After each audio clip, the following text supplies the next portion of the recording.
Hello and welcome into the Sorare Spotlight. I am Andrew Laird. You can find me as Lairdino on Sorare. Here today to talk about game week 1 of Sorare 26, how it went, how we're all doing, how many streaks we're on, all that good stuff, because that's what we do here on a Monday. Thanks everyone for coming in. Let's see, Pico Player, Sean Kennedy, and Andreas on the podium. Congratulations to you three. Really appreciate everyone coming in live. If you are watching this back, thanks for doing that also. Let's see. Mikey Baston, Harry Trades in the house. Dobbsy, what's up? Oh, Sean Thorpe's giving away my secrets here. Stefan, what's up? Anyan. Yeah, Mike, it's just me today. Lonely Dino. I'm hardly lonely. You guys always here to keep me company. So let's not pretend like this is going to be just me. Because you guys are such a huge part of this show anyway. Chris Alexander, I've never been on a live show before, but in Sweden at the moment, so I can. Let's go.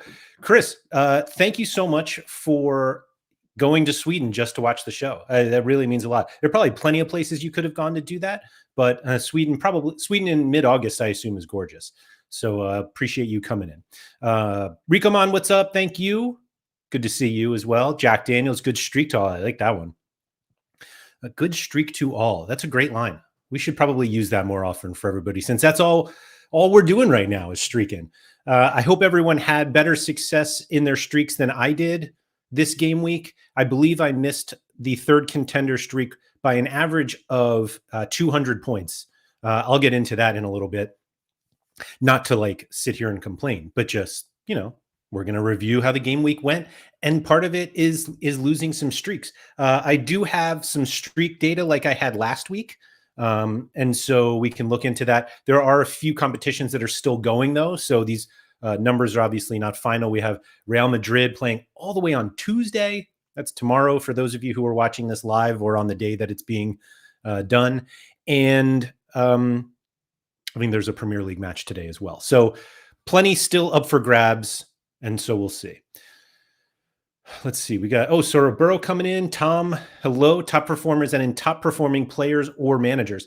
That's a good question. It was going to be about players. But Tom, if you are one of the high performing managers, I'm happy to talk about you too. So don't you worry. Although speaking of streaks and top performing managers, shout out to QTN, who hit the 5th streak in MLS this game week, which means that they've reached the 5th, gotten to the pinnacle of MLS hot streaks thrice this season. And it's actually in a row. Just an absolutely incredible feat that I don't think we can all, I think it's difficult to appreciate just how difficult getting the streak once is, and then to do it 3 consecutive times is just wild. I'm going to see if I can pull this up here because QTN is on like an absurd streak just everywhere, literally and figuratively. But this is the tweet here. Literally 15 consecutive game weeks. So like 1, 2, 3, 4, 5, 1, 2, 3, 4, 5, 1, 2, 3, 4, 5. It's absurd in the most positive and encouraging way. So yeah, it's nuts. It's nuts. Philly Dilly, what's up? Appreciate you coming in. Doesn't affect me either way. No high performing players, which I think means I'm not a high performing manager. Maybe just this game week. I don't know if this is Kinall or K1 Nall, but thank you for coming in, checking in from Twitch. Love it. QTN might go down as the best manager ever. I mean, and he said, I need his data tools. Yeah, I don't know QTN's whole process. I think what is, even more insane is doing it in MLS, says David. I agree. And I know that QTN, I think, competes everywhere. QTN does some content on this channel as well, on the Sorare channel sometimes, and does have his own Jupiler League focused Patreon that if you guys play Jupiler League and want access to it, that is available. But it's just incredible to look at the success that he's had. And there are lessons to be learned everywhere. It's not just like, oh yeah, just go buy the best guys and that's it. There's a lot that goes into it. And QTN is just nailing it right now. QTN told me on the download how he does it, pure vibes. I don't know if it's, I mean, maybe, who knows? Maybe QTN's vibes are just better than all of us. Rob, what's up? Thank you for coming in. Keenal, but what do you do? But what do you want this just to name? Yeah, Keenal's fine.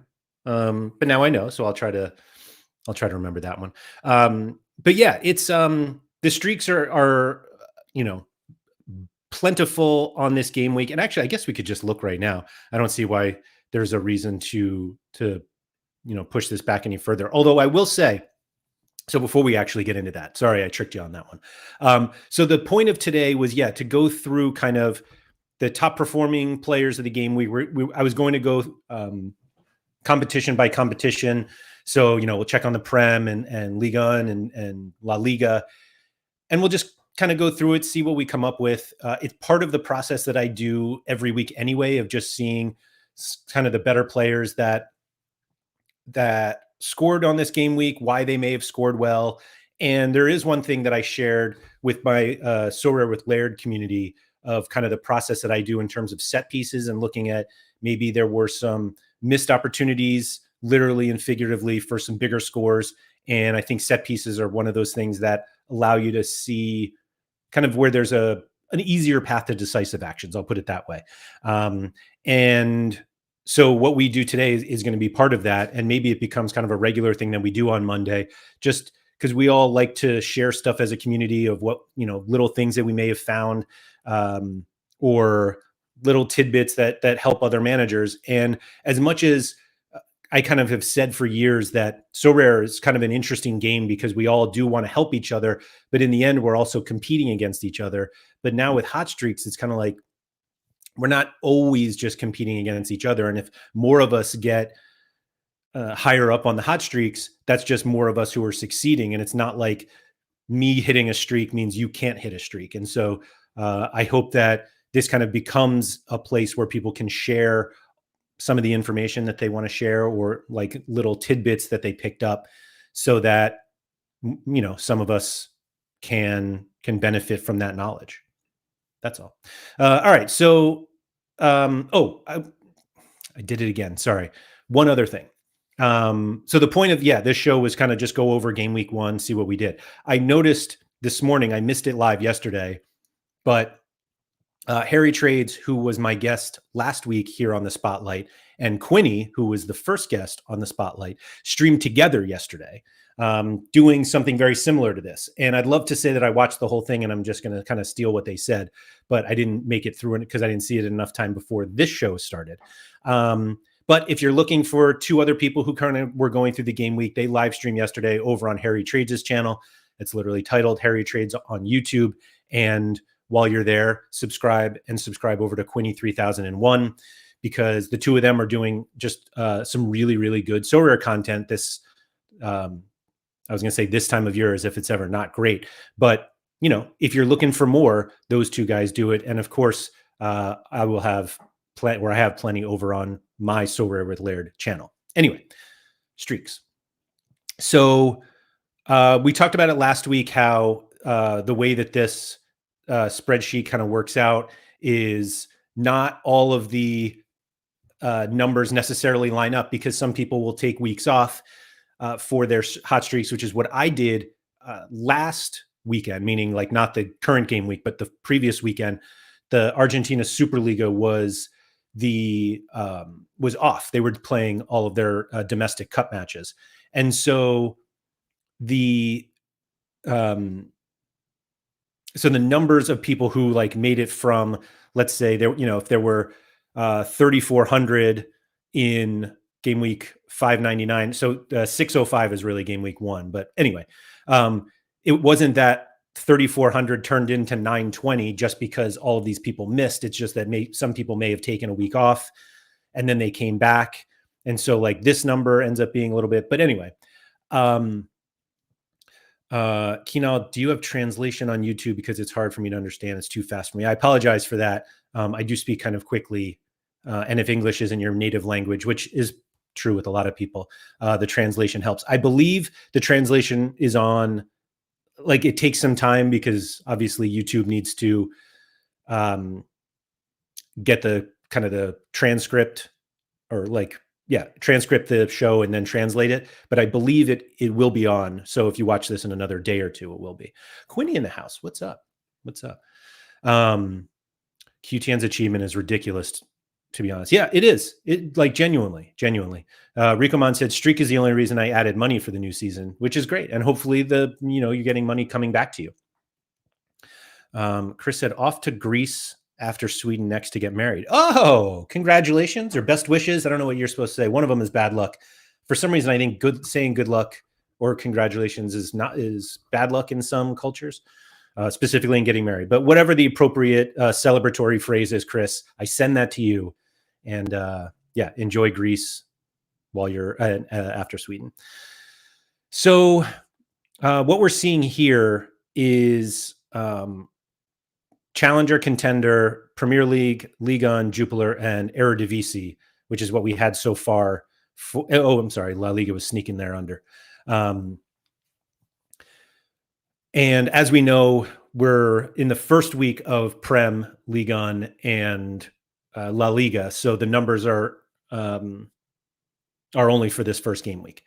And so we have 910 managers who have hit the first streak in Premier League, 700 Premier League Limited, 719 in Ligue 1 and 425 in La Liga. Now, again, we still have Real Madrid to play. And obviously, they're a very popular team, so there's no surprise that there could be team or lineups that are missing.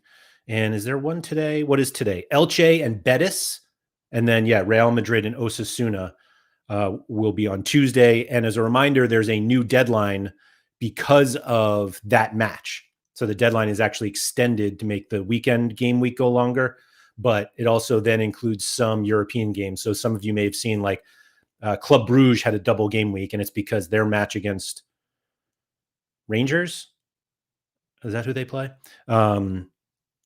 Is like their Europa or whatever it is, some sort of European qualifier is now the double game week. And of course, we have Leeds Everton today in the Prem. City Keen said a DNP ending my streak even before it began in the Premier League. Sad. Yeah. Mika, what's up? Only French here. Difficult for us to understand all. Yeah, I apologize for that. As much as Mike Basson has tried to get me to learn French over the years, it would never be enough to be able to stream comfortably with it. So yeah, if you're interested in how all of this is going, you can always check YouTube tomorrow, essentially. And I think there will be a translation there. I'll follow up on that to make sure that it's done.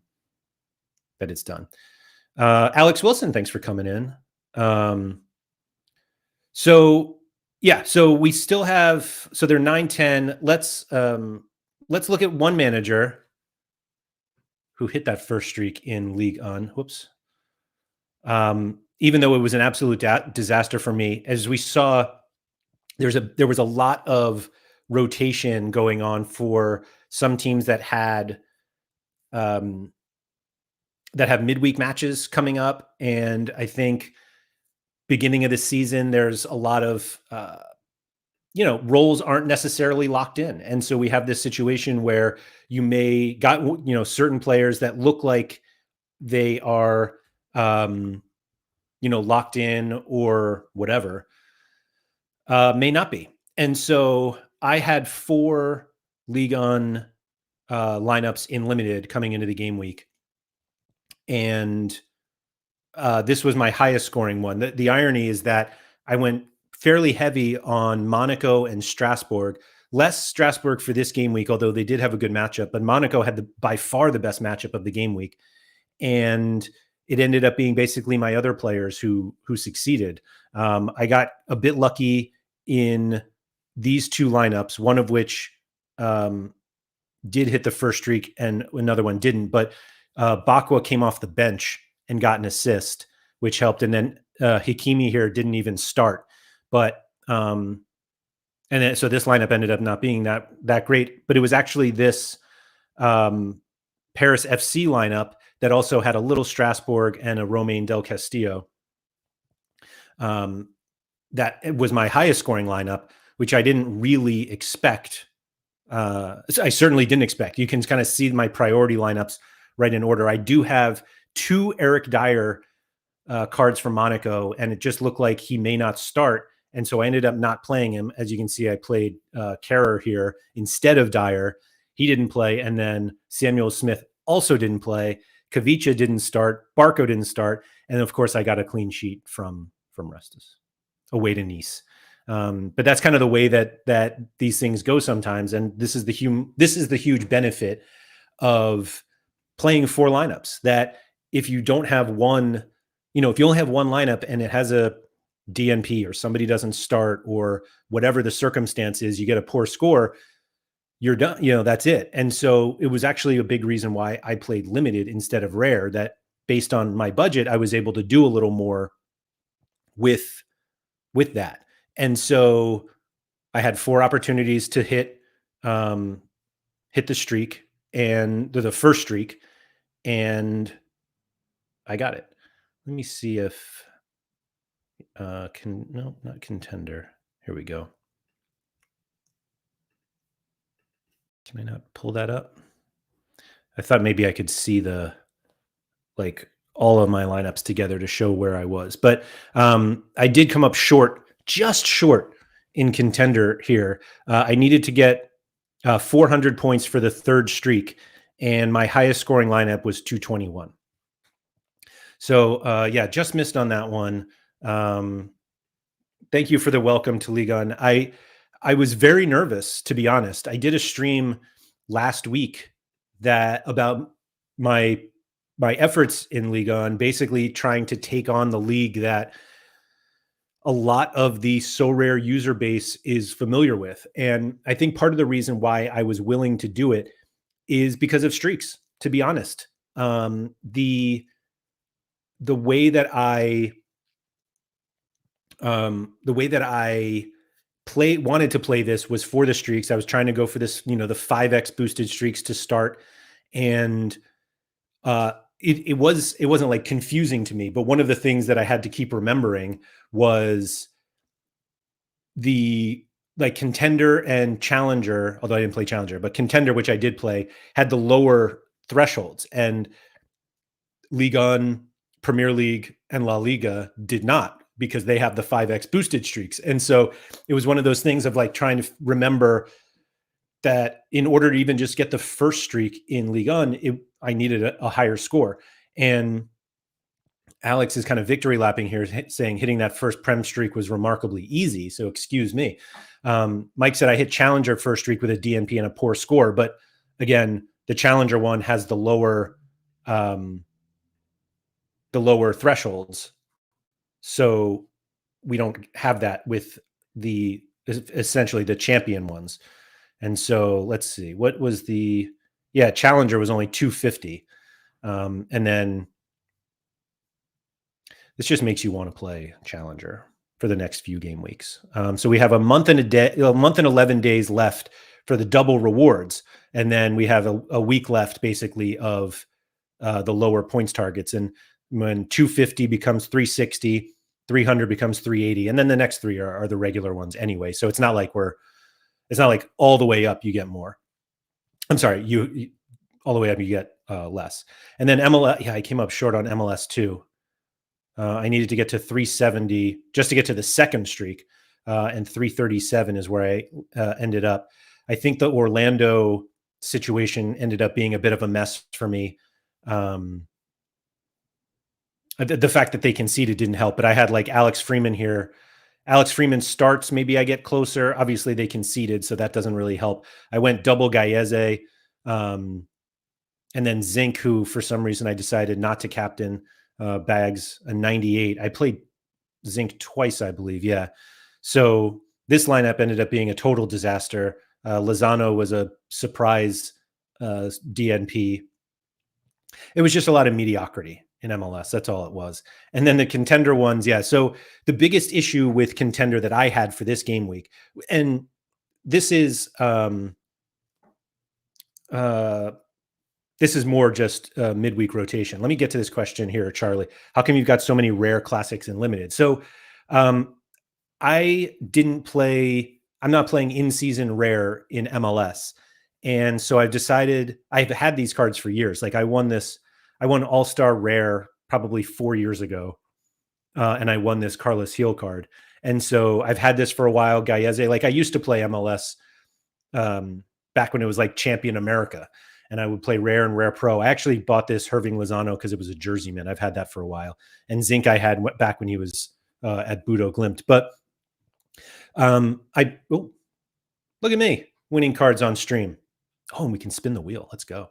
Now I'm giving away my strategy for the next game week already. But the reason, gosh, 2 of these relegated too. I didn't even notice that. But basically, Charlie, my best, like, it sounds weird, but like my best scoring MLS cards are rares. Like I do have a Messi limited, which I didn't play here because I wasn't totally convinced he was going to start, which ended up being kind of a bummer. But that's why I have them, because I have kind of like the elite level players in rare. The one that I don't have that is egregious that I don't, actually the 2 that I don't have, which is so unbelievably disappointing, but I have no one to blame but myself, excuse me, is I don't have a Evander or Anders Dreyer, both of whom are in the Midtjylland collection that I have, that I have a full 5% collection of. And for some reason, I never got them. I think part of the reason I didn't get Evander is that he's pretty much always been expensive, but Dreyer is one that I really like. I'm second on the leaderboard, and I don't have, there's Dreyer right here, and there's Evander. And it's just like, it's such a, it's, I don't know why. Dreyer I should have gotten as soon as he went to MLS, but I don't know. Alex is absolutely right. It's shameful. It's shameful. But is what it is. Anyway, so that answers your question, Charlie. And then the biggest issue that I had with Contender this game week. So I don't have a lot of J League and K League cards for in season. I didn't buy any. I play mostly limited in season with a River Plate collection and a sprinkling of Racing. And so I did have a Racing rare collection as well. And so both River Plate and Racing have huge midweek matches this midweek. And so there was kind of this expectation that they would rotate a little bit. And so I tried to play it as best as I could, but ended up getting both goalies wrong. Franco Armani basically hasn't rested all season. And usually when River Plate rotate a lot, he still starts. But you know, when you look at a whole team that's rotating and a goalkeeper who's 38 years old or whatever, is he that old? Yeah, he is. Oh my gosh, he is that old. You know, you start to think, all right, maybe he won't start, but I just didn't think it. And so as you see, I have him in 3 lineups here. And then Driuzzi, I kind of knew would start. And then I bought 2 players, Facundo Mayo and Garcia Basso. Basso, who I have in rare also, part of my Racing collection.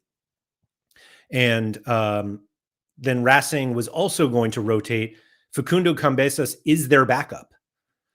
But he had been starting recently because Gabriel Arias was hurt. So they have this midweek match coming up. Arias started this past weekend.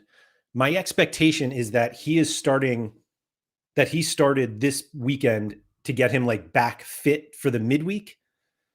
But obviously that meant Cambesas didn't start. And so just pure disaster class in terms of trying to get a streak with my highest scoring lineup, literally 221, which like half of, or, you know, a third of it came just from one player who was my classic card anyway. So it was just, Contender just ended up being very tough. And so I get to start over again next game week where River Plate and Racing are playing again, like a weekend after a midweek. And so, you know, just one of those things that we all have to deal with when we look at making our lineups. You know, what do you get more players who are going to not play in the midweek, or do you take advantage of players to get midweeks? Because if you have midweek players, that's obviously getting kind of like, it's not bonus utility, but it's more theoretically more utility out of it. Before I keep going, Sean said, are you planning to buy them at the end of the season for next year? I assume you're talking about Dreyer and Evander. I don't know. Honestly, so I won an Evander super rare at the end of last season and got very nervous about him going to Brazil. And so I sold it. Obviously he stayed, went to Cincinnati, and he's like the best player in Major League Soccer. Maybe Dreyer, I don't know. But his price just kind of like never goes down. And so I don't know. And Dreyer kind of the same way. Like I feel like I'm going to end up buying these guys at their peaks. Yuval, what do you think of Fitz moving to Minnesota? I don't think that's like official yet. I don't know. I feel like the number of people who have told me he's going to smash there just because he smashes in Austria. I don't know. It's Anders Dreyer is a bit of an outlier of how quickly he acclimated and dominated MLS. And so I would be cautious about Fitz. That's how it is. To be honest, I play a lot of arena, and I feel like I was short on forwards when I was doing my late entry arenas this weekend. And so I was like to buy forwards. Now Fitz is a tough one to get if you're playing cap 260, like the regular arena. But I looked at his card literally this morning and I was like, maybe I should buy a Fitz classic to play in arena. And I decided it just didn't work out the most for me. And then like, an hour later, the Minnesota talk came up. Mike said, my contender third streak died as Ray Keeper had the worst game of the season. So maybe the worst game of his season, but it certainly wouldn't be the worst game of the game week. As we could look at the goalkeepers, including some that I had, because I had Nahuel Guzman, who scored 3, and Brad Guzano had 1, and they both started. Boy, those are some terrible goalkeeper scores. There's some good ones. Of course, Olofsson. For those of you who didn't know that you could do this, if you go to your lineups, so literally if you're on the homepage, this is one of the new things that came out last week that was mentioned in the pitch notes. If you go to my lineups and then top players, this will show you all of the top scores of the game week. Oh, that's right. Gazaniga had 0 points. Yippee-ki-yay. Good call.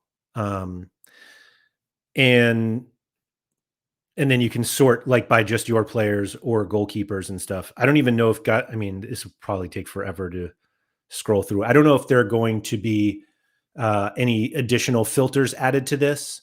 Obviously, if you do if you click on just my players, you can do it by scarcity. So you could see like just how your super rares scored, which there's my Olofsson, who I don't think I even played.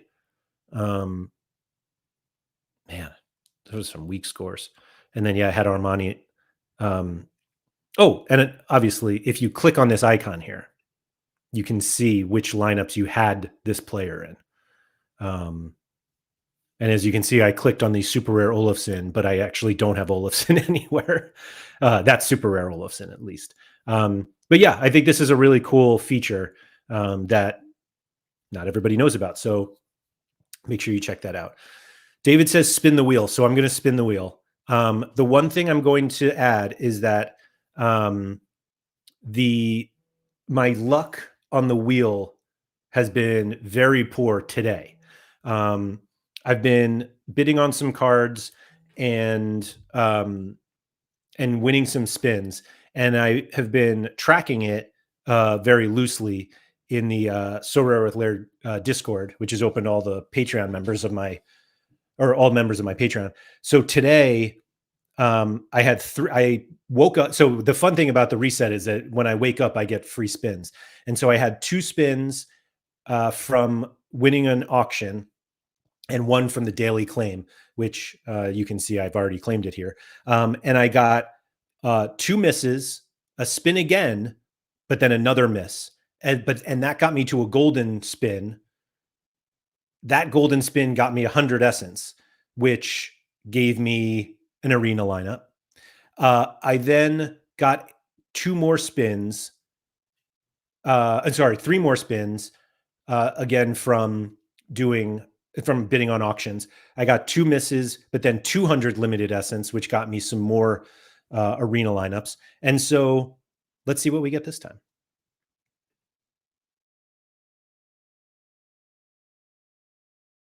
All right, we got $5 in market credits. That's very helpful. Would have been nice with those before I started bidding on cards earlier today, but it is what it is, and we got one more here. Oh, I'm getting close to that miss again. Oh, oh, hey, look at us spin again. I mean, who doesn't love a spin again? We'll do it one more time.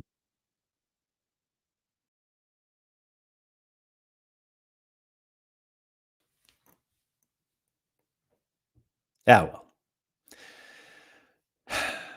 At least that got us one more closer to the to a golden spin. But anyway, that was fun.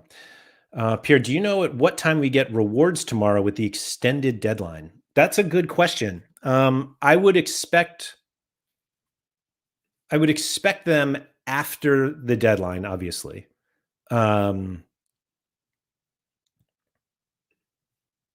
Yeah, I'm trying to think of what that means. But yeah, the deadline, do we get an exact time on the deadline? 1 hour, well, excuse me, 1 day and 5 hours. So yeah, I would expect the rewards after the deadline, like we get them now. I don't know if it'll be kind of soon after the deadline, but the reason the deadline was extended was because of that Real Madrid game.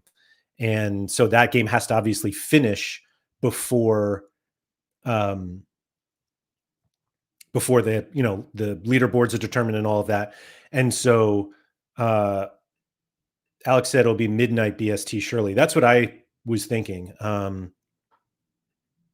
Yeah, I assume we wake up Wednesday, or you guys wake up Wednesday. Deadline's 11 p.m. CET. Yeah, so I would assume that's 10 p.m. BST. I would assume, yeah, after midnight, but I don't know.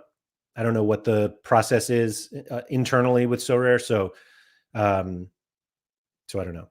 3 spin agains in succession has been the only streak I've hit level 3 on. That's a great line, Mike. Yeah, I think so. I don't know if you guys what your like spin advice isn't the right word, but I usually end up getting like my free spin on my phone. And I think there was a time where I had like 5 or 6 spins. I had been bidding on a bunch of auctions from all of the cards that I was adding to play Ligue. And the I think I got 3 misses in a row, and I was like, all right, I'm not. And it just felt like when I spun, it was as if, so I hit the miss and then I spun again, and it felt like I was just going back to where I started each time. And I was like, if this is a bug, I don't want it to be just constant missing. And so I closed out my phone and went back to and did it on my desktop. And I think I won, maybe it was 250 XP. I don't even know. And I was like, okay, I'll do it like this from now on. But yeah, I don't know if you guys have any like superstitions when it comes to the wheel spinning. I know some people just have so many spins that they don't even care. They just like keep spinning and spinning, but I only get like a couple a day. And so, yeah, that's the way we do it. Anyway, so a quick thing on streaks. We see just like not a lot of people. Let's see. So there are now 18 people in Contender Limited who have reached the 4th level. So like I know this says 0, but this is everybody who's hit the 1st, everyone who's hit the 2nd, everyone who's hit the 3rd. So this is everyone. So we have 18 people who will be going for the top tier in Contender next weekend in Limited. 50 have already made it in Jupiler, which is significantly higher. And then in Rare, Contender, 2 people in Contender and 2 people in Jupiler. But again, like a lot of the other ones haven't haven't even had 4 game weeks to get to the 4th level. So just something that obviously we know this is going to get harder and harder, except for QTN.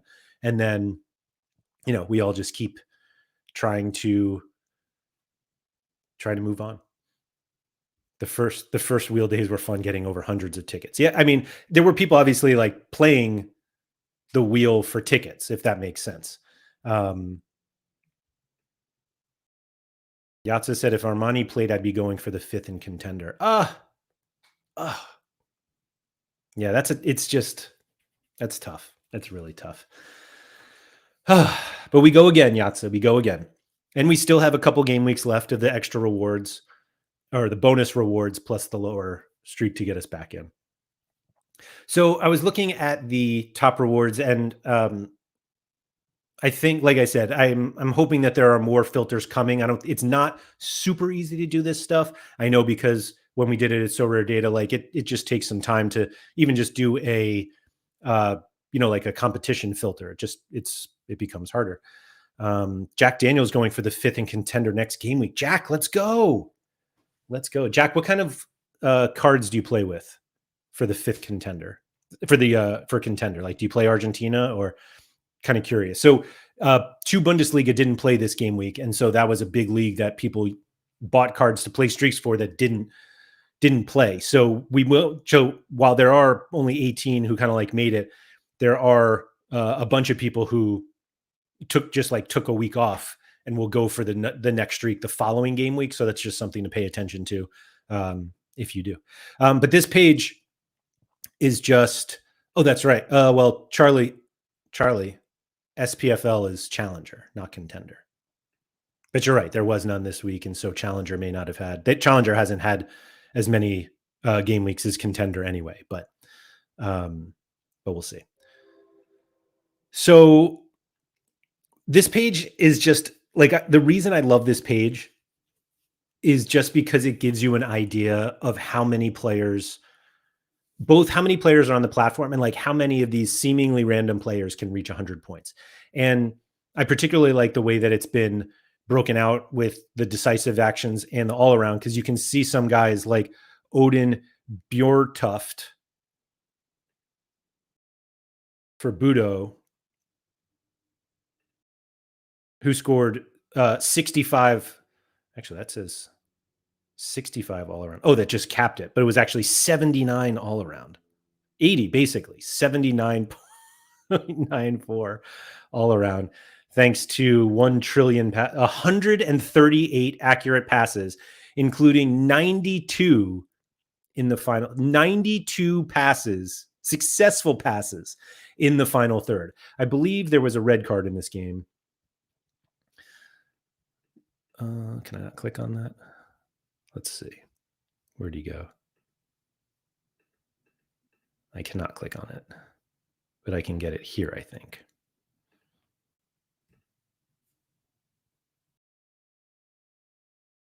Was there no red card? Why did I think there was a red card? Gosh.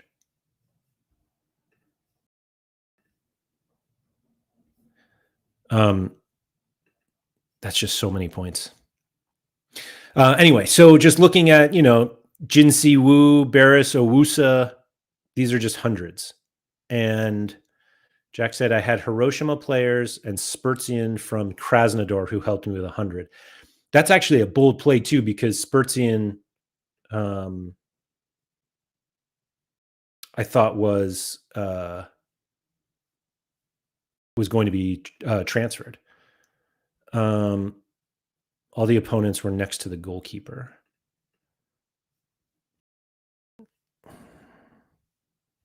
Where'd he go?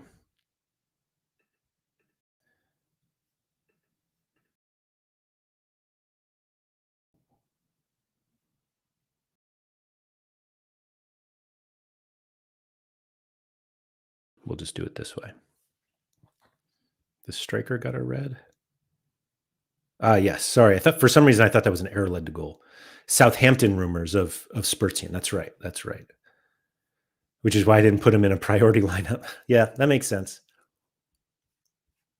Yeah, it's just a wild game. Hakan Evjen 85, 65, 86 for Haug. I have them in a couple lineups together, like this one. My Golden Arena, and there's my Nahuel Guzman getting a 3. Golden Arena, hoping this one holds on because that would be pretty big, obviously. Anyway, who else do we have here on the 100 list? Fran Karacic from Split. Bjorken forever, yeah. Dobsy said, I definitely used my brain and reset myself last game week on the 3rd streak so I could hit the lower targets before they go. Huh. Instead of just going for the higher ones, though? There's Luke Ayling, Juan Iglesias, Ryan Van Helden. I don't even know who these guys are. Hosseini. I played Hosseini in All-Star. Yeah, let's put some respect on Teddy Tuma's name, too, by the way. That was one that it was funny that looking at his price chart after the first game week, I think there was kind of like some question. No, I missed and I wanted an excuse. Oh, okay. There you go, Dobsy. But everybody got very excited with Teddy Tuma because there wasn't clear that he was going to stay. And then if I remember correctly, they named him captain, but there was just like a little questionable. And then he had an assist in the first game, took all set pieces. And now everybody is on the Teddy Tuma train, which we should be because he's great. This is Hosseini, who also got 100 without a clean sheet. Did get a decisive though. Maro, we are still looking at 100s. Vitinha, of course, after that absurd PSG rotation, Vitinha stays in, takes all set pieces, and looks like just an absolute monster for this season. Then Conchalo Inacio, who Mickey Lee and I were in an arena together, and he captained him and then got 100. So GG's there. There's Zink, there's Bjorken, and Yamal. There's Sorare right there. This is Sorare in a nutshell. McBurney, Galapo at 97. Oh my goodness. That River Plate one is just so unbelievably painful. Oh man. Rico Lewis had 96. Wow. There's Sidibe. To lose with a fairly shocking result, 1-0 away to Nice. There's Teddy the Goat, Eric Dyer, Shiotani. Why did I think Shiotani? Oh no, somebody else for Sanfrecce that wasn't going to start, but there he is. Yeah. CJ Egan Riley, Jordi Alba. These are some fun names, and we're still in the 90s here. Ojeda, just man, he has been incredible this year. He's like the one Orlando guy I didn't get at the beginning of the season. Like I bought the defensive guys, obviously Freeman, Janssen. I had Gallese, bought Atuesta and Pasalic, never got Ojeda, and man, he's proven me wrong. Man City. Let's look at this Man City lineup.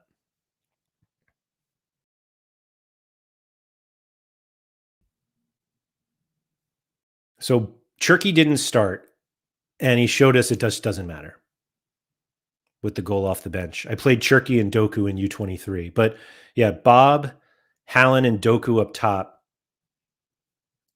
Bolte said, I have 2 McBurneys, didn't play him anywhere, and only just realized he got 96. Oh, well, you'll play him next week. There's Reinders, Nico Gonzalez, and Bernardo Silva. Bernardo Silva was one of 3 players in the Prem. I'll ask everybody in the chat to see if you guys know what the other answers are, because I'm giving away one. There were 3 players in the Premier League this weekend. Now, again, we have Leeds Everton tonight, so maybe that changes. I don't actually, maybe, I don't know. But anyway, 3 teams had 1 player take all of their corners. Bernardo Silva is one of them. And I think this was kind of a big question with Manchester City coming into the season of like, Kevin De Bruyne isn't there anymore. And like, who was going to take set pieces? Silva is not necessarily locked in. Could Marmoush take some? Gundogan, yeah, he takes some sometimes. But 2 other players took all the set pieces, all the corners for their team. Who are they in this past game week? Sean Thorpe. I guess I should probably like do a giveaway or something. I got to talk to the guys over at Sorare. Anyway, Rico Lewis, John Stones, Ruben Diaz, and Ryan Aitonori. And then, yeah, Trafford got the start after, I think it was kind of assumed that he was going to start at some point, but there is a big question about it now because we're not even sure. Are they going to go after Donnarumma? Ortega's obviously still there. It does look like Trafford's job. Let's see. Yatza said Bruno, which is incorrect. Holty said Declan Rice, which is incorrect. Amarian says Pedro Porro, which is incorrect. Dobsy said Anderson and Porro, which is incorrect. Ward Prowse, also incorrect.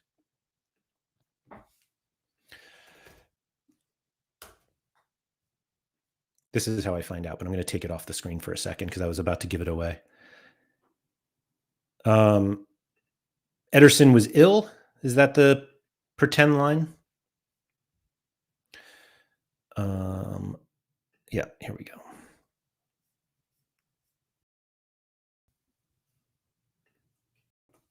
You guys still haven't even gotten one of them. Let me, so for West Ham was actually 1, 2, 3, 4, 5. So 5 players took corners for West Ham. Bowen, Paqueta, Diouf, Ward-Prowse, and Andy Irving. I don't even know what Andy Irving is, but he actually took the most, which is kind of funny because he took 3 in 9 minutes. Blue Tomatoes, the question was, who were the 3, or there were 3 players who took all of their team's corners this past weekend in the Prem. Who are they? One was Bernardo Silva. Dylan got another one right. Florian Wirtz took every set piece for Liverpool. Or excuse me, every corner. Every corner. Josh Cullen was the guess for Burnley, which is incorrect because Burnley had Cullen and Hartman. Hartman actually took 4 of the 5.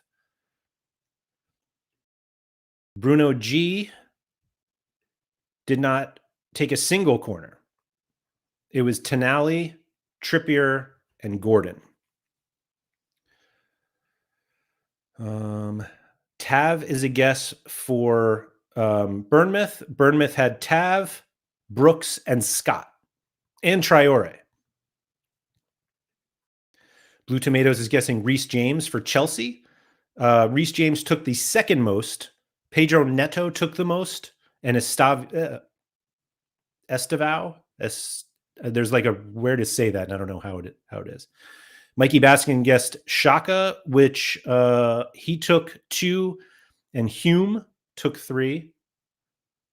And Dylan, wait a minute, Dylan, who guessed Wirtz, got the answer right as well for the last one. Eberechi Eze took every corner for Crystal Palace. Also had an absolute banger of a free kick goal that was called offside for a rule that we're just making up at this point to stop him from just dominating. But really nice free kick. Mark Gahey got called for like being too close to somebody or something on the wall, and they took off Eze's free kick goal, which is just absolutely outrageous. Dylan said I watched both games. Dylan, there's nothing wrong with that, but impressive that you like picked up on that throughout the game because I noticed.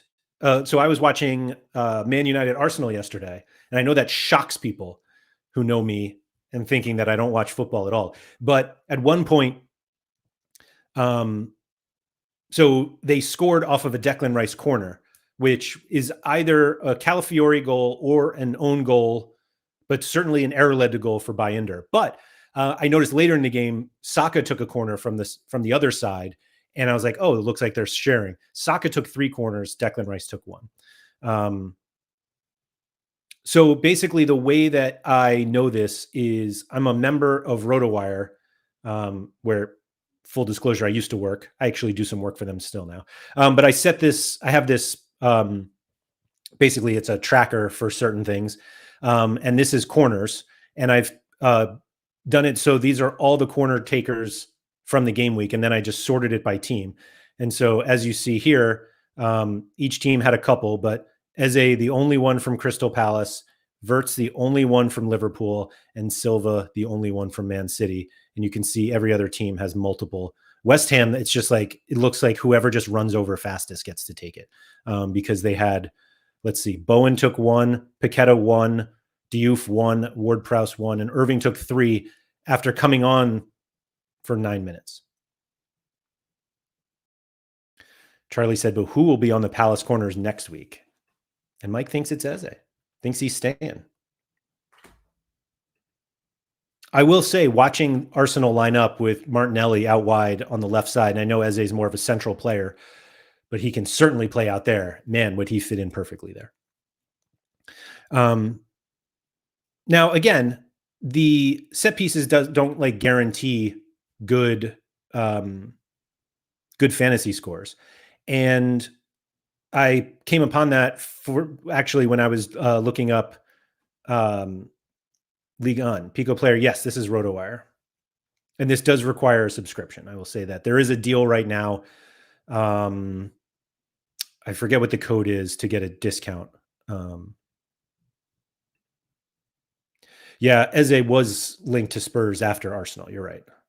Arsenal were trash. I don't think they were that bad. They weren't great, but you're certainly not bad. Will Pacho start next week? I don't know. Maybe. I don't know. But anyway, we do have set piece data, some set piece data on Sorare in the scouting tab.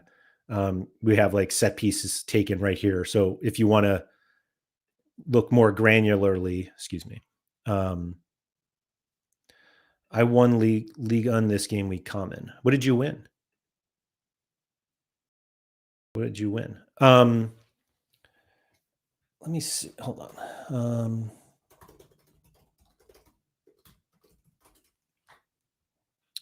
Let me see here. Sorry, I'm looking up. I thought there was a code somewhere. I'll follow up on that. But again, we're not here to talk about that. So the way that, oh yeah, Damsgaard becoming a dad. Yeah, got a DNP there. But congratulations to him. They need to add a game amount filter so you can see the stats from this season. I don't think this is like a done thing, but I totally agree. 1,000 common essence, pack ripping galore equals market credits. Ahoy. Let's go.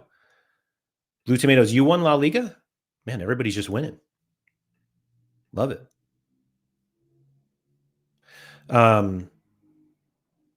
So yeah, where were we? Our top players here. Let's look at some forwards, because obviously we know, forwards are, we want them for their goals, but it's these great AA scores. Oh, that's right. Kamier in groups of 100 now. Right.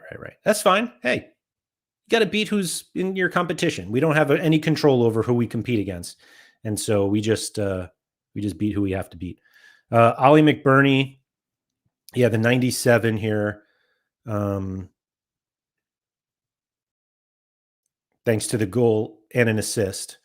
And why did he... Wait a minute. Did he have something else too? Oh, 2 assists. I'm sorry. I didn't read. Goal and 2 assists for Ollie McBurney, who I'm now finding out is back in England. How do we get market credits via common essence? I think you, by completing collections, that helps contribute to it. So let's see here. Who else do we have? I'm kind of like trying to look at new, 32. Ojeda. Ooh, Nico Williams, 22 AA. What did he do? Just a little bit of everything. 2 attempted assists. Drew 5 fouls. 1 a penalty. Did he score the penalty? Actually, he must not have, because who takes pens for athletic? I would actually assume it was him. Let's see.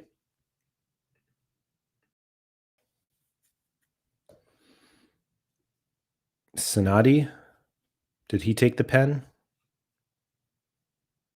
I'm just wondering, because I don't think you get you don't get the penalty one if you take the penalty yourself. But anyway, there's Nico Williams, who decided not to go to Barcelona, and so did well there. There's everybody's favorite contender, forward Davidson, Lionel Messi. Oh, and Yigo Vicente, just as we were talking about him previously. Stoikers had a solid game. Nicolas Pepe. So Villarreal had some monster scores this week, because let's see if I can do this in a way that I don't lose my page here.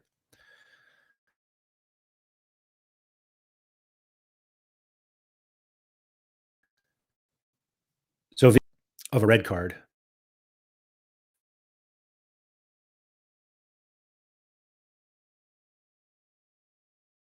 Down here. Come on.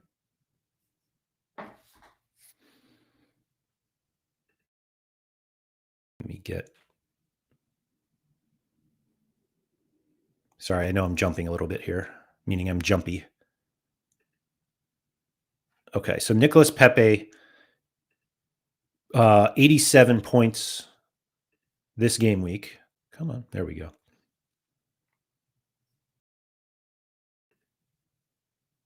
And Villarreal just like 8 AA, meaning like gobbled it. Pino had, I think, 5 attempted assists. Yeah, 5 attempted assists for Pino. Gerard Moreno, who only played 47 minutes, created 2 big chances and had 5 attempted assists. And then Pepe had 5 attempted assists and 4 shots on goal, and missed. Also had a big chance. Oh my! Oh, did he take the pen? I guess we could just look up. Let's see. Who missed?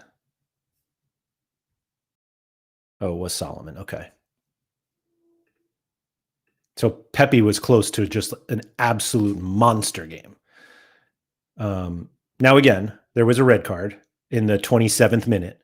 So things get off a little, things can get a little wonky when you do that.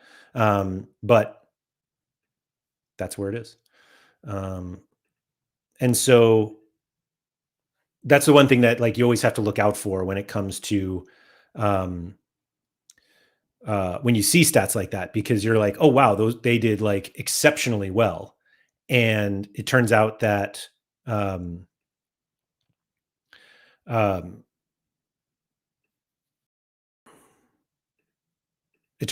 like that's the reason.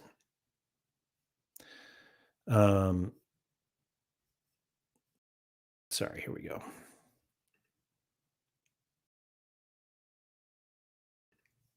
Okay.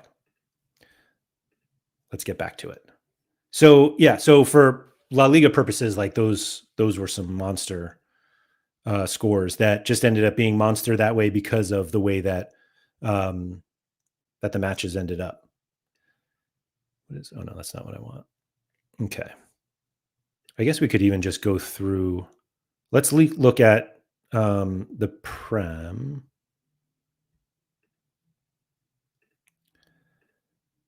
I don't know if there were any like huge notable rudder. So Riley's still here, huh?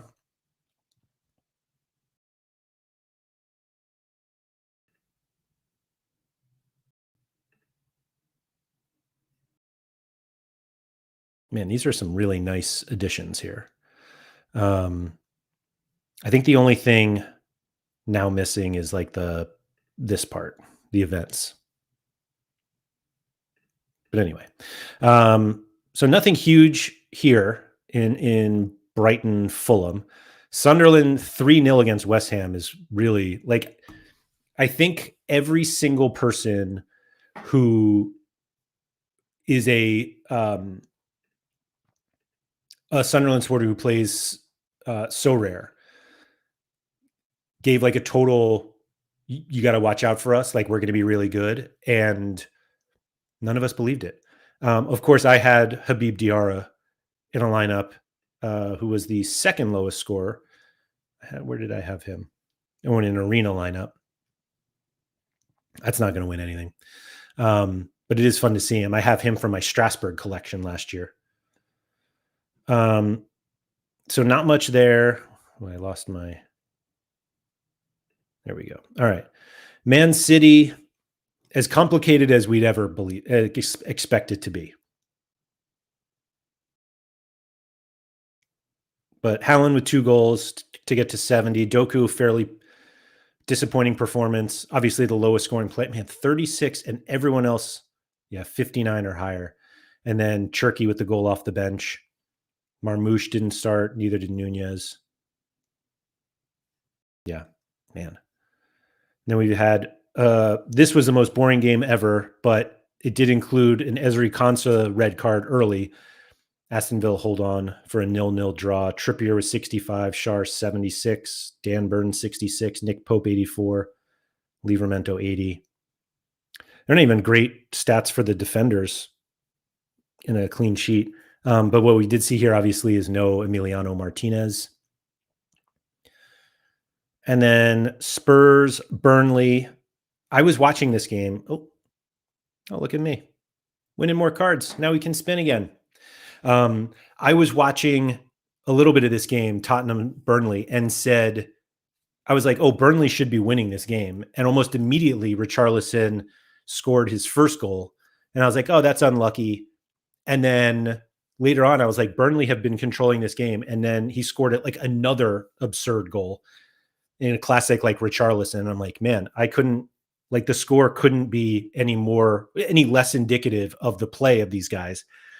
And then Brennan Johnson, shout out to Harry Trades, full-fledged Cymru on this one. And goal to make it 3-0. And Burnley just didn't know what hit him. And then Sunday, certainly wasn't clicking Liga MX. There we go. In the Prem, Arsenal, Man United, as we kind of mentioned with the Rice, Saka set pieces, didn't really help. Neither of them scored well. Calafiori got the goal as long as it stays his goal, and nobody really played well, or at least scored well. I'll put it that way. Lenny Yoro actually was pretty impressive to me. Alex said Kudus. I don't know if it's Kudus or Kudus.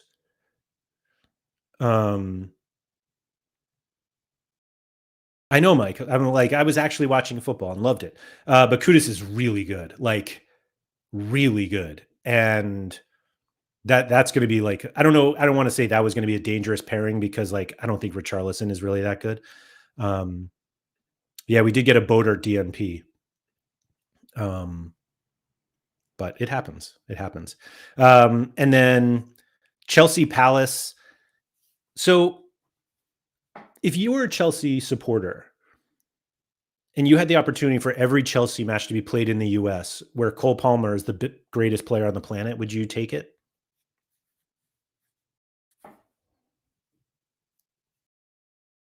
Reece James, good game. Cucurella, Caicedo with a pretty standard 68 for him. Sanchez, 75. Yeah, just a whole lot of like, Yeah, I think Chelsea were pretty underwhelming. And Andre Santos played, which like really didn't make me feel great as somebody who has an Andre Santos card and just begging that he leaves. And then Forest 3-1 against Brentford, Gibbs White, Chris Wood, the big ones here. Elliot Anderson, obviously, big one. Nico Williams, bit of a struggle. And then, yes, so J-Skez, you're absolutely right. I forgot Friday, which included the classic. I don't think I had any players in that game, so that's why they're not coming up. Premier, there it is. Liverpool against Bournemouth with the Mo Salah with the bailout goal late.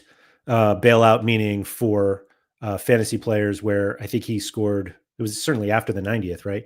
And then Chiesa putting it away, which is always fun to see. Chiesa and Endo getting decisives off the bench. Kirkez did get a start right away. We saw Frimpong get in there. Yeah, Salah.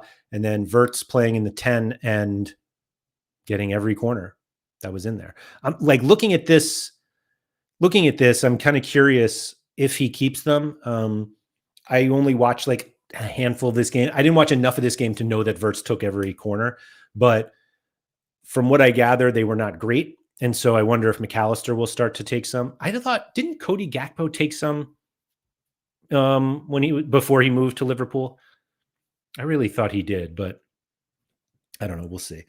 Rob said no open play goal for Palmer since January. Yeah. So what was the troll tweet? I think it was like open play goals in the Prem since February, and it was like Chiesa 1, Palmer 0. So yeah, I mean, it's just not. I don't know. We'll see, because obviously Chelsea are very VVD BCM from a corner, I think, killed him. Van Dijk had a BCM from a corner? That's unfair. Unless it was like rattling around the box or something, but yeah, that's unfortunate. Because he just like, man.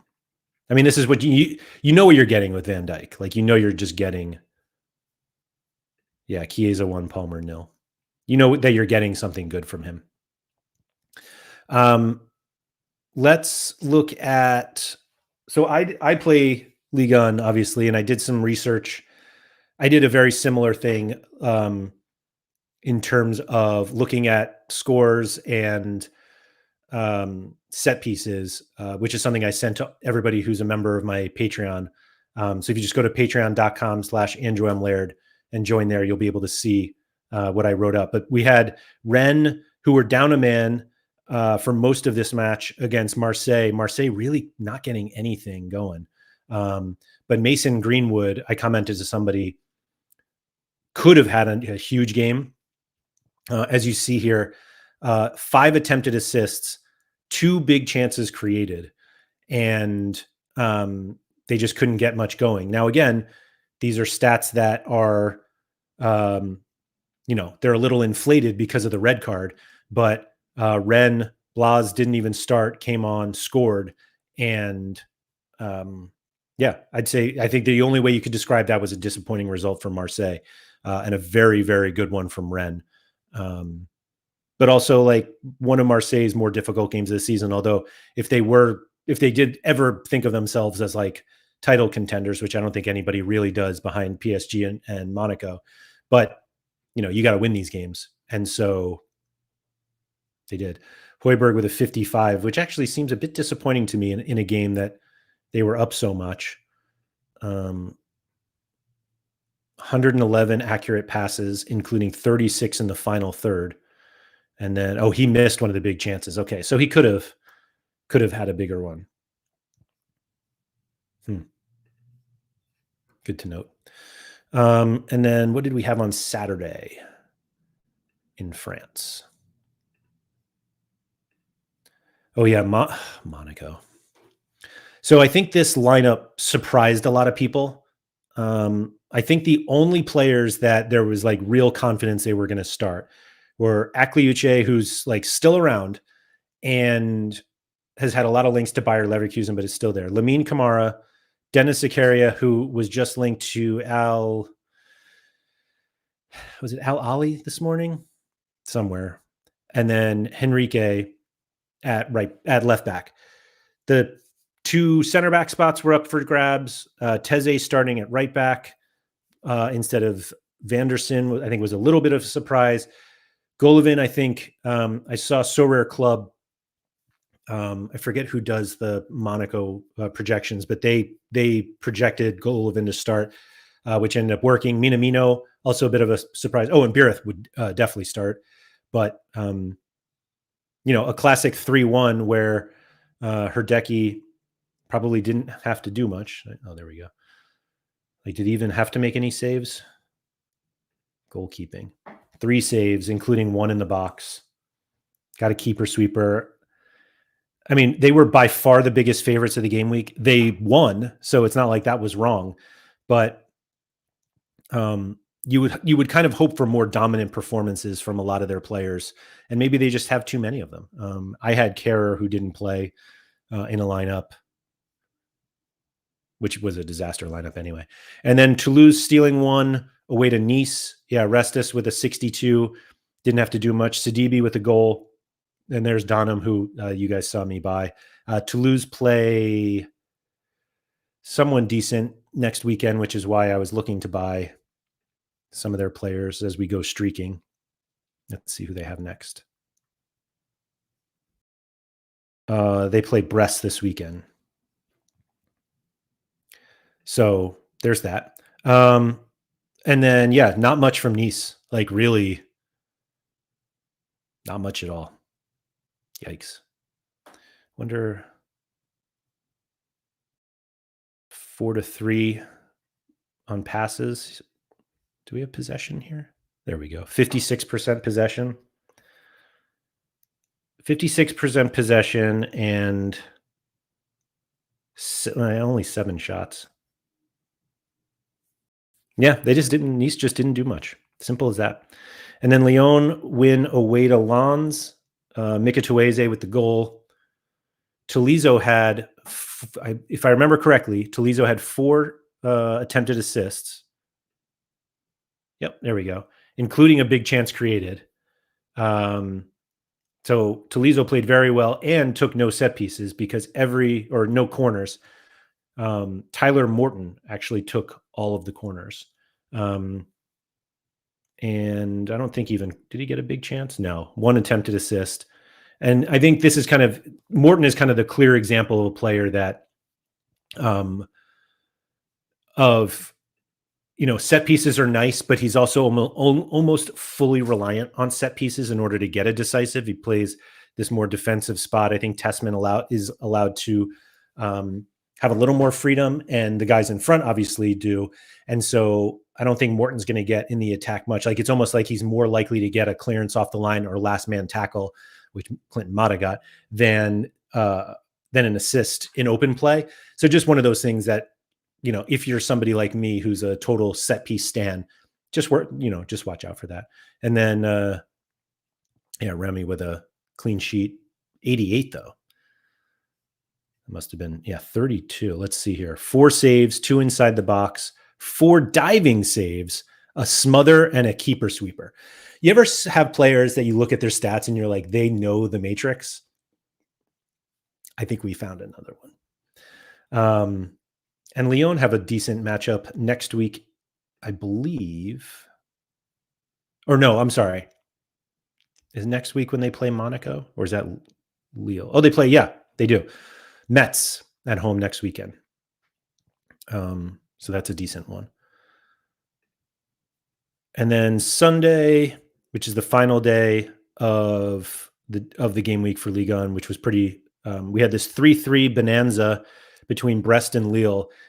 It feels like everybody scored a goal, but nobody scored that well. Olivier Giroud showing that that MLS got him prepared to go back to France, I suppose. Benjamin Andre with 54. Haraldson took all corners for Lille and scored a goal, but didn't really do much otherwise. Broholm got hurt at halftime, or got hurt in the first half. I believe it was an ankle injury. And so Fernandez Pardo came on. And I think the expectation is that Fernandez Pardo will play instead, but it's unclear. And then, Ozer here started instead of Bodart, and I just bought his card. But obviously, giving up 3 goals in his first game probably is not like the best start, and so hopefully he puts that behind him.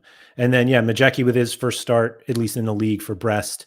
Romain Del Castillo took all the set pieces for Brest, and which I thought was a bit interesting, which I mentioned in my write-up, because Kenny Lala and Doumbia had taken some last season, but they didn't take any. And so this also gives me an opportunity to show off my Del Castillo card, which I bought as part of my Ren collection. And I like this card so much because it's a forward card and he just doesn't have that many of them. And one of those cool things about Sorare that you can have cards obviously from prior seasons. And if you look at his 2021-22 cards, he only has 36 limiteds, 10 rares, and 1 super rare as a forward.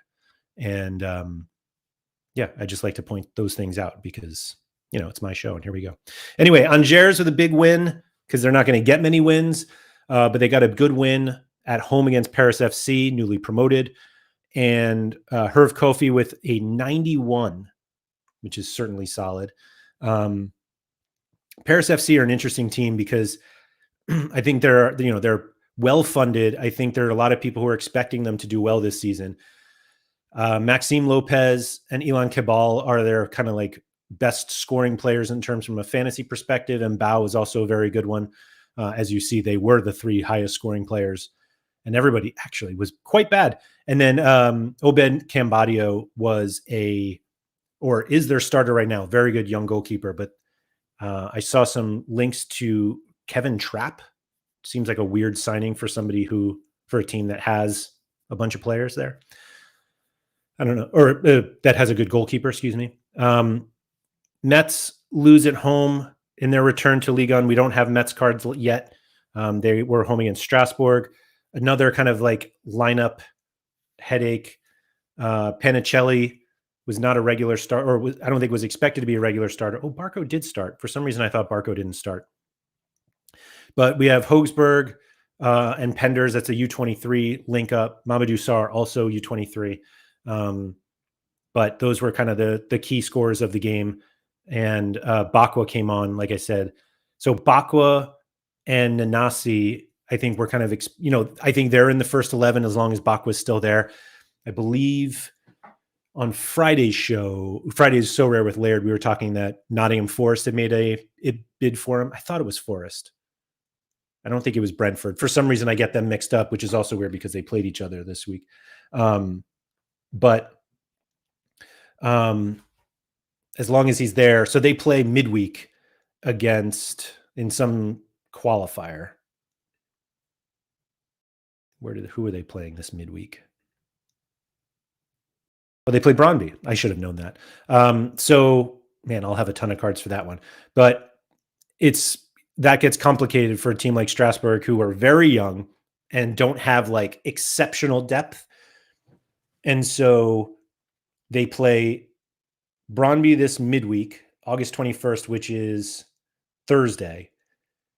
Then they play Nantes this weekend, Brøndby again the following weekend, which says it's not covered, which is kind of surprising because Brøndby games are. And then they're away to Monaco before the international break. So that's a tough like couple matches for Strasbourg coming up. Auxerre 1-0 at home to Lorient, newly promoted as well. Sinayoko with the goal here. Donovan Leon, who everybody's favorite, like budget goalkeeper. Paez expected to be a starter anytime this season, or does he have to adapt first? I think the answer to that is yes to both. I think he is expected to be a starter. I will credit Harry Trades for telling me that Paez is the next Andre Santos.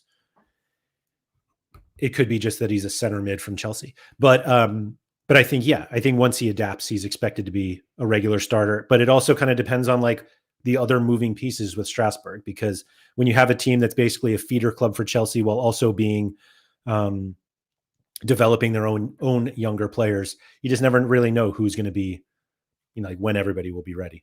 And then PSG 1-0 away to Nantes. It was the Vitinha show. This is this lineup right here, and shout out to Yippee Kaye. This lineup is why having a full collection and late entry arenas are great. Because I think of all of the players that are on this screen right here, you would have accurately guessed maybe 3 of them start. Excuse me, you guessed 3, maybe 4. I would say Chevalier for sure, Vitinha, Fabian Ruiz, and after that, maybe you put in Zaire Emery, but literally nobody else. Beraldo and Zabarnia, probably, that should be Marquinhos and Pacho. Kang and Lee starts every so often, but you almost never know. And frankly, he's not even in the front 3 there. Barcola, Ramos, and Mbaye is Kvaratskhelia, Dembele, and Doué, which I think we'll see next week. They play Friday against Angers, I believe, which should be like one of the most lopsided matchups of the entire season. But yeah, they rested, and then Nuno Mensch came on, got an assist. Dembele 51 points in 30 minutes, Doué 49 in 30, and Kvaratskhelia 37 in 13, and Hakimi 34 in 30. Just keeping them fresh. Let's go to La Liga as we blast through. Maybe they didn't play Friday.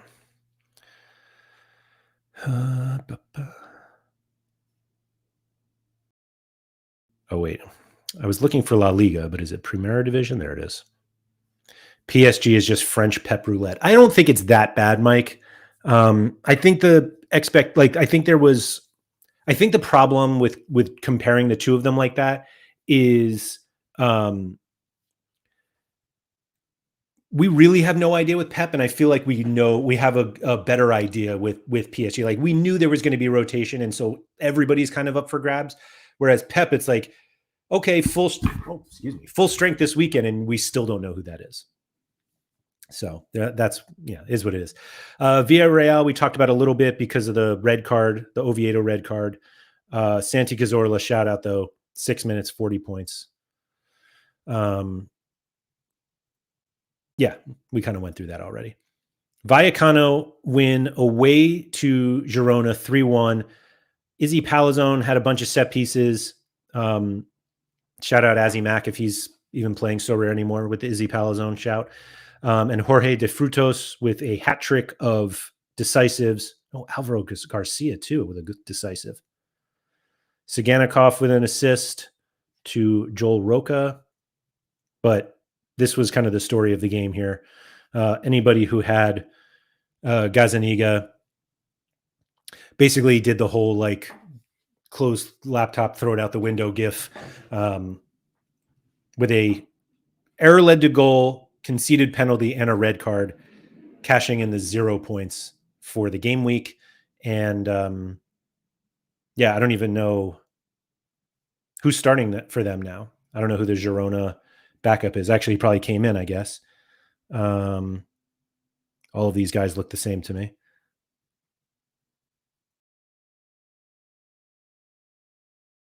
I feel like I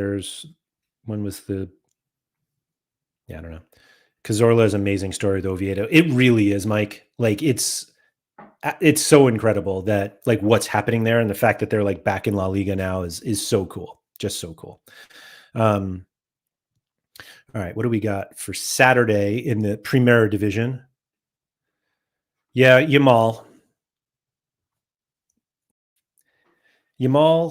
and Rafinha with decisives. Yamal with 2 of them, obviously. 98 for the youngster. Ferran Torres with a goal. Shout out to Quinny. I know loves him. And Pedri just banging out the 89. 54 AA. No problem. 46 final third passes. 82 passes overall. 4 attempted assists. Shot on goal. 10 penalty area entries. Did Pedri take sets or take corners?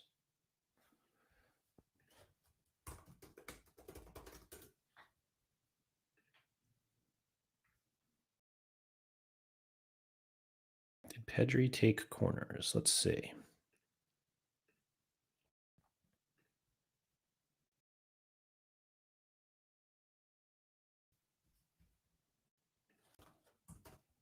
No, he did not. Olmo as a sub, Rashford and Yamal. Silly. They might not have even won that many. But anyway, monster game for Pedri. And Harry Trades continues to victory lap. We got a new promo. I didn't see it here. Let's take a quick break to spin the wheel.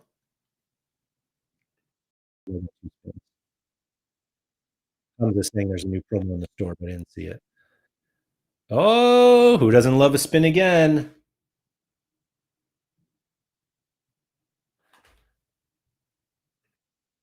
And we're getting so close to a golden. Oh, I actually would have loved those market credits, but we take 75 essence. Last spin wheel for now. What do we get? Oh, 100 essence from the last two spins. We got another arena lineup, and now we are one spin away from getting a golden. Let's go. Do we have... I didn't see the promo. Let's see. I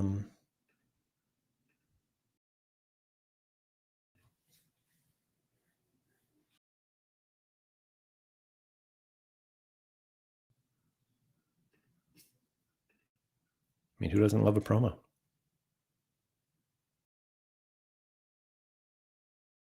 I don't know. I don't see it. Unless it's the Mega Cart Collector Big Four, but I think this existed already. I don't even remember what this one was. Essence for carding. I don't know.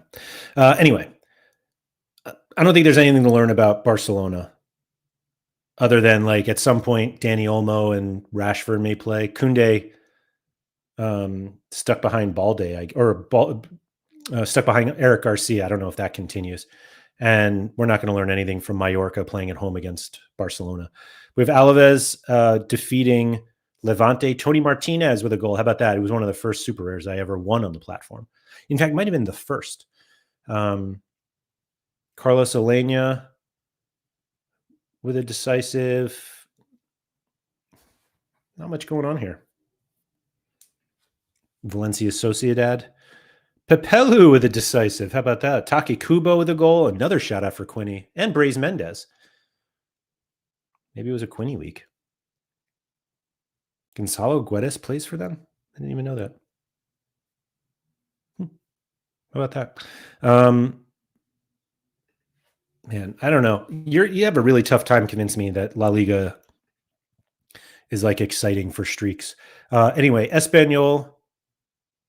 Rashford came on in this match and barely touched the ball. I mean, he took a corner. Maybe that's why he took it, so he could like run over and actually like touch the ball. Anyway, Julian Alvarez with a goal. Baena, I believe, was on corners as well. Baena Almada together, which is fun from a so rare perspective, as we like to say. I brought this up in the So Rare with Laird Discord, but Marcos Llorente not having defender cards is crazy. Opta needs to get on that. I know that's not like a So Rare thing, but yeah, Espanyol stole this one late, and I saw JJ Watt celebrating. He's a minority owner of Espanyol, so he was very happy. Getafe 2-0. Juan Iglesias, that was one of the hundreds that we saw. David Soraya 68. Really nothing from Celta Vigo. Yeesh. Except Iago Aspas still going. Marcus Alonso. I feel like this is one of those matches where if you got if you bought Celta Vigo cards because you're like, oh, Marcus Alonso takes set pieces, some corners sometimes, like he'll be good. Aspas is old, but he's always there. Jukelis there. And you got really excited for this matchup against Getafe, and then they lose 2-0, and you're just like, oh. Rashford's like a kid who bought a Barca top for his birthday. And then 3-2 Athletic Club. Nico Williams, the big one here, as we mentioned earlier. Sonati with a goal as well. I don't even know who this is. Acor Adams. Sure. Sevilla, never one to make me overly excited about them. Kike Salas with a clearance off the line. Nyland, terrible game. That's what happens when you concede 3, and not even with the negative decisive.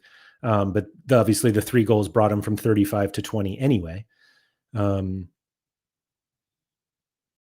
the Navarro goal was off the bench. Nothing too exciting about that. And then obviously we have a game today. What time is that game? Let's see. 3 o'clock my time, which is in 2.5 hours from now. Do you know what is the promo exactly for buying 5 players of the same collection?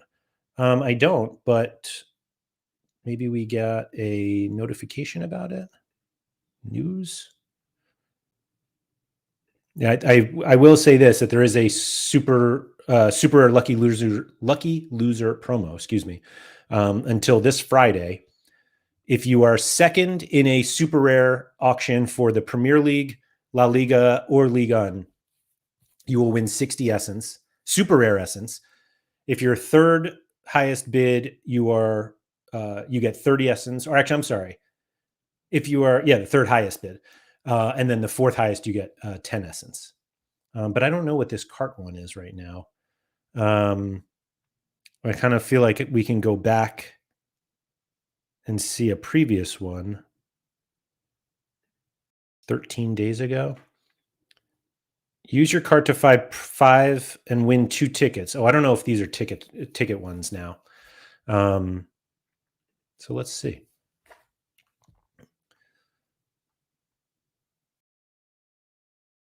Let me see if I can. No. Instant buy.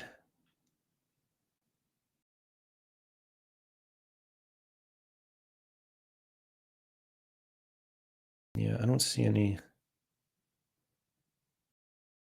Shout out to Harry Trades for doing the tutorials. Love promos that involve accidentally buying cards. Always have. That's right. La Liga games are on Disney Plus. Yep.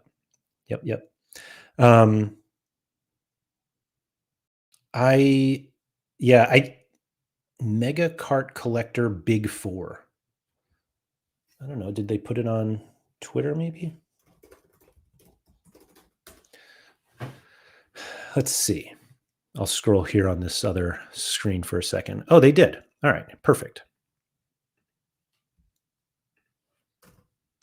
Mega Cart Top Collector for Premier League, Liga, and La Liga, and Bundesliga. Buy 5 cards from the same collection in one transaction, and you get a bonus card.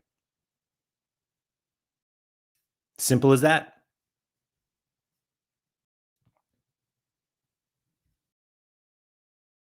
That seems fun. I just won some credits.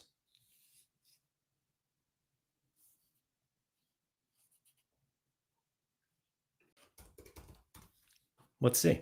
I got some Lille cards. 1, 2, 3, 4, 5. So I could buy these 5. I mean, I could buy any 5, and I get a free card with it. Trying to build my Strasbourg collection. Seems like an easy way to do it. Oh, these are higher. All right. Monaco. Also a collection I'm working on. $4 minimum. And Paris FC. 326. So Lille, the cheapest one of the ones that I'm kind of scouting a little bit.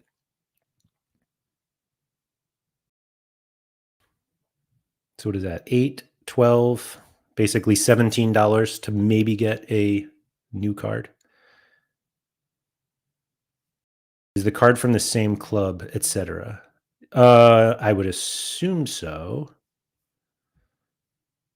Get 1 bonus card free. I mean, it's a good question, Rob, but yes, I would assume that is the I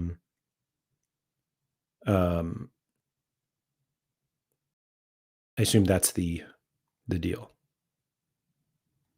Promo runs until Tuesday at midnight, which I believe is CET.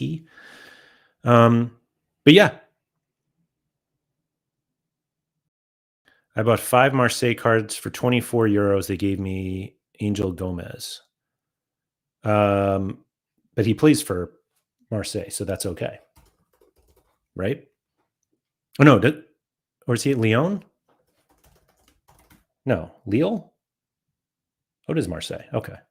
Was he always there? So you got a $40 card, roughly, for a free $40 card when you spend 24 euros. Omarion said it's from the same collection. Yeah, I assume so. I mean, the point is to build your collection, so it would be silly to like not have to have the card coming from a different collection. Yeah, I love it. Let's see here. So we went through Prem, La Liga, and Ligue 1. We could certainly go through the. Oh wait, no, I didn't want this. We could go through Challenger and Contender and all that if we really wanted to. Contender was particularly painful for me though, and I almost don't want to go through it because of the River Plate shenanigans and Racing. Omarion said, "Was it Lille last year?" That's what I thought. Okay, thank you. I'm not crazy. I had a card. I had a Gomez card. I'm guessing this notification. Oh, is that the same one? Or is it now on? Oh, not even there yet. Okay, no worries. So yeah, that's where I was looking at from that perspective. So today we still have AGF, Trabzonspor, Leeds, Everton. Got a couple from Argentina, Elche Betis to finish out, not to finish out La Liga. Excuse me. We have another game tomorrow. And then we've got some Segunda Division. Porto played today after they were off last week, I believe, or maybe it was the week before. Which kind of messed up some streaks. Not messed up, but delayed streaks. Montpellier, I think we're all hoping that Teji Savigny plays and locks up a spot.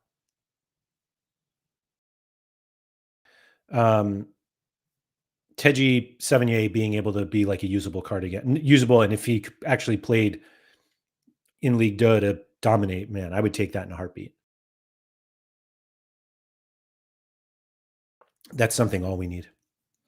It was Benfica off last week. Yeah, or last game week. Oh, Philly Dilly, big Pickford day. When is that game? In an hour or so? Yeah. 2 hours. 2 hours and 20 minutes for lineups. Is that right? No. It should be the match in 2 hours and 20 minutes. But maybe that's just like knowing what's coming.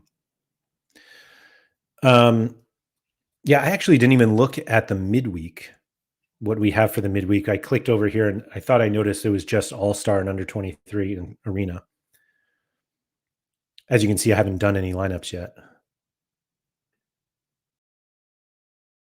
So we've got a star, obviously plenty of stars up for grabs in All-Star and Arena. Let me see what we got.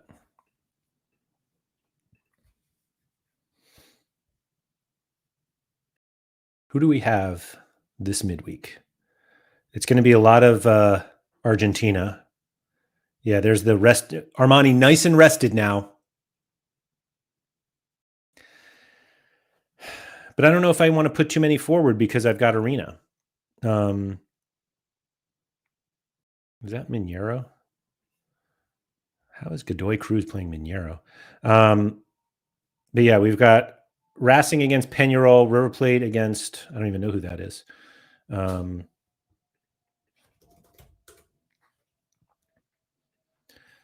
we have lineups yet from, I mean, we obviously do because I just saw them there. But let's see what River Plate looks like. Basically everyone back who was rested. Bustos sprained his ankle. We'll see how it is serious tomorrow, but he wasn't going to play anybody. Juanfer hurt already. Unbelievable. Salas and Martinez Cuarto doing better. They've trained normally, more normally. They play Thursday. Either way, none of them should start. Perhaps JFQ, but more likely off the bench. Galapo has probably won his spot in the 11. How did people not know Armani wouldn't play? I mean, he's played every game, so I think there was an assumption that he would play. But this is kind of where I fall with the arena thing, and it's like, do I play? Let's see. Are they big favorites this weekend or this midweek? So River Plate are 78% to win. So they're probably one of the biggest favorites of the game week. Let's see. Palace 90%, Celtic 87, Midtjylland 84, Vallecano 81 away, and there's River Plate. So yeah, it's the whole like, do I play arena or all-star? I can play double. Oh my gosh, and Sanfrecce play. Is that Friday against Vissel Kobe?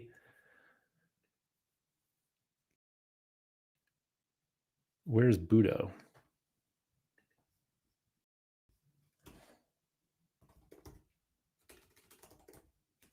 %62%. Oh, Rosenberg play?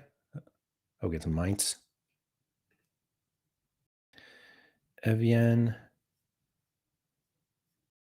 Copenhagen big favorites too. Oh, wait, there was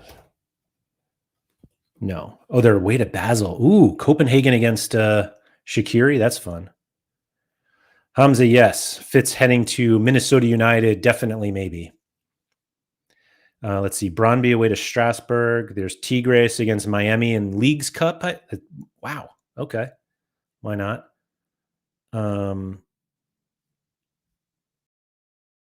There's Strasbourg. Yeah. Oh, man. Do we combine all of my great loves together? JPH. Oh, man.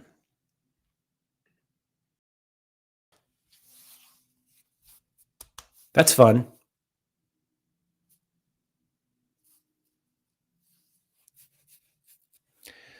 So this is a tricky one because like Armani has a 49 L15, which is almost perfect for arena. Simsier is 51. That's really low. And Montiel's is 43 and his was, or 53. His was even lower.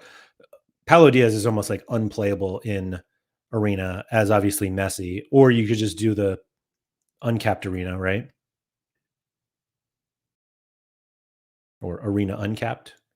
There's our notification.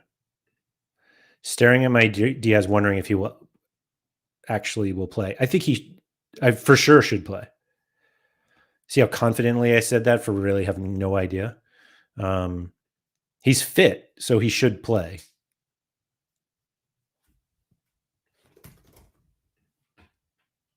There he is.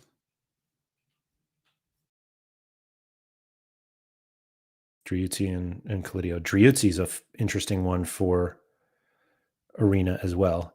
So this almost feels like a waste. Although I do have the high XP here. Who plays first, Messi or River Plate? I don't know. River Plate play Thursday at 8:30. That's 8:30 for me. And Miami play Wednesday. So Miami play first.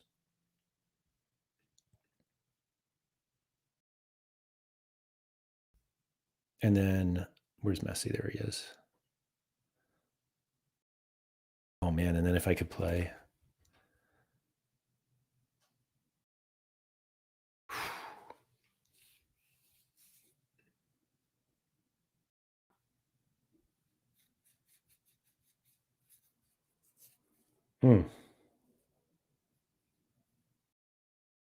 I'll be honest, I don't play much uncapped arena, but that looks fun to me.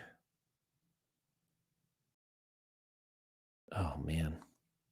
That's tempting. That is really tempting. I mean, obviously with SO7, I need another defender who I could play Montiel and another midfielder. It was actually the midfielders I was having a problem with. Enter everything as SO7. If Messi doesn't go off, late enter River Plate as arena.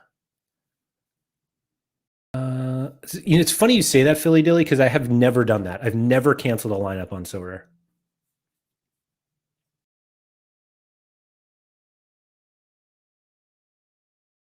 Oh, that's Casabar.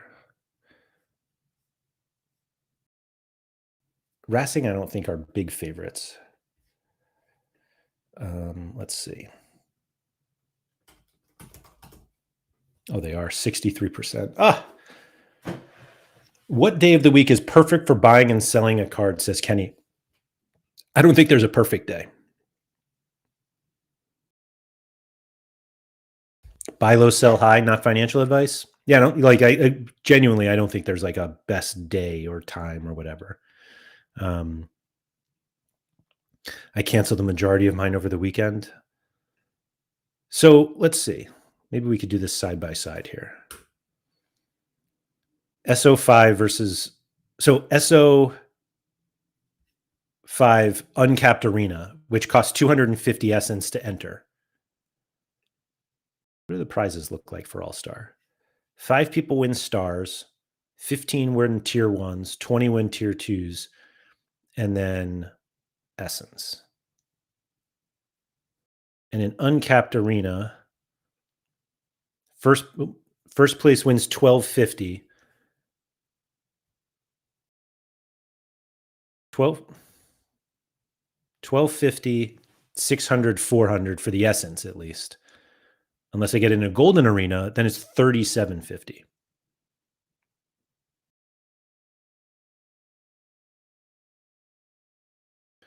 Okay. So let's go to, if I tried to play those same guys, I still need a few more players. So we've got Armani, Paolo, Evian.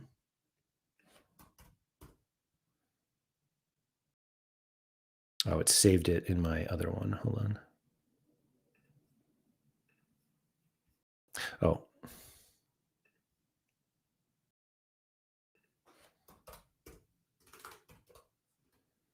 Evian, 20%. And this was going to be Montiel, right? 22%. Make that Jens Petter. 20%. I should work on these collections. And then Messi. And then I need another forward or another midfielder. Sunday's at home to Mainz. You have a team that can podium. It's all-star, in my opinion. So it's funny you say that, because if you look at my 2 lineups from this past game week,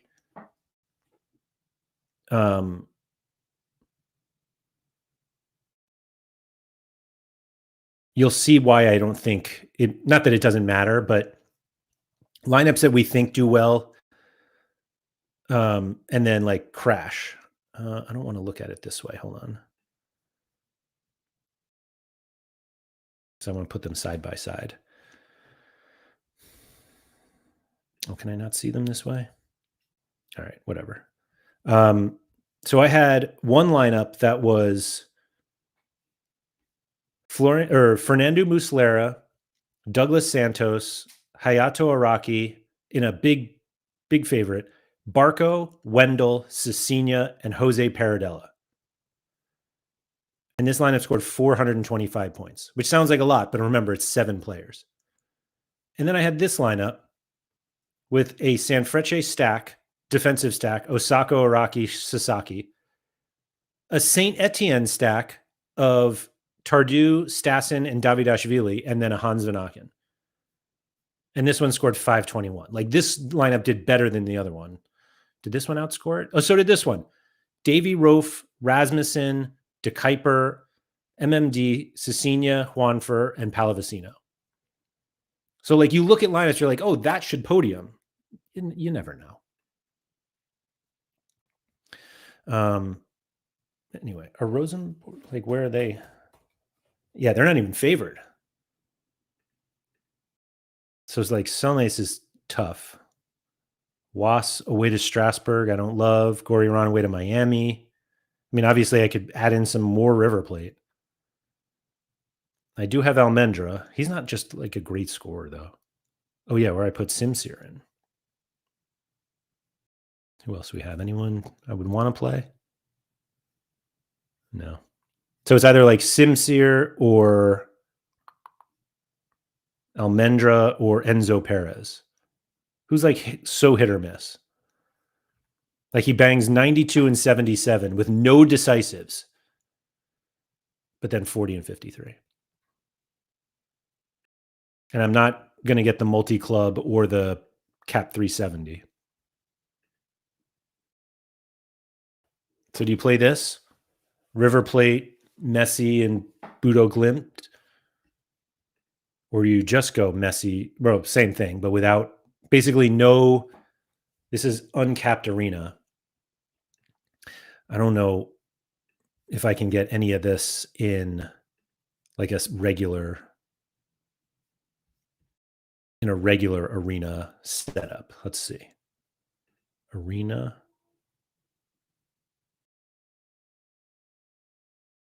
Philly Dilly said, Arena has drastically switched my expectations in SO7. Since in Arena, I'm fighting for a couple hundred essence. I'm fine with winning 100 essence in SO7. I don't know what that means.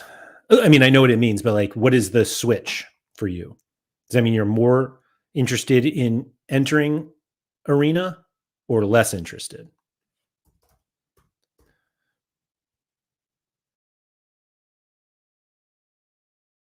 So like, I'm not even sure I can play Evian and JPH together.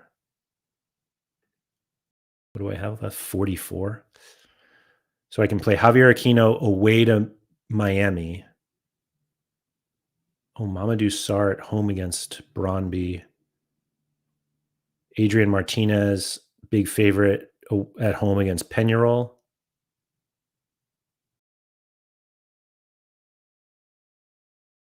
Let's put Sarr in. No disrespect to Brøndby, but a bit. So what is the call here? Is the call to go... Enzo is perfect then, as you want the ceiling, not the floor. Perfect for what? You want ceiling for All-Star. And he's not a ceiling player, really. So Armani, Montiel, Evian, Haug, and Sarr in a cap 260 situation. Armani, Paolo, Montiel, Evian, Enzo Perez, JPH, Messi in All-Star. Or Armani, Paolo, Evian, Messi, JPH in uncapped arena. Those are kind of the choices. Now, when does Bodo Glimt play?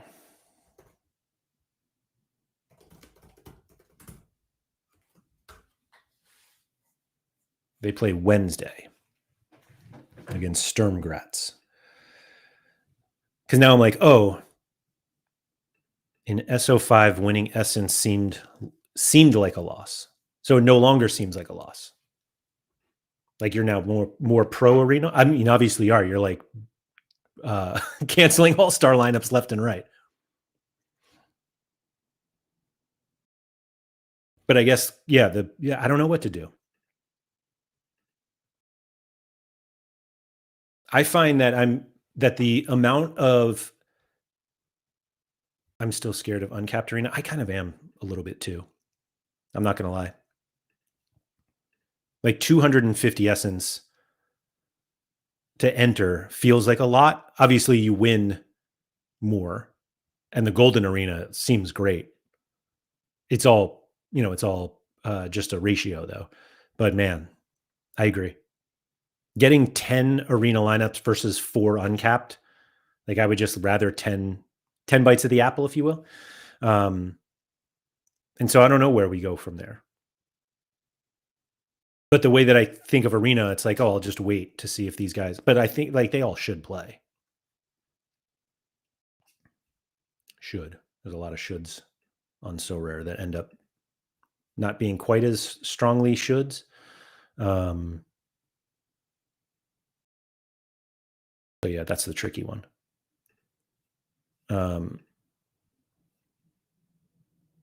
While it's true that you never know, you're putting yourself in the best position possible in All-Star.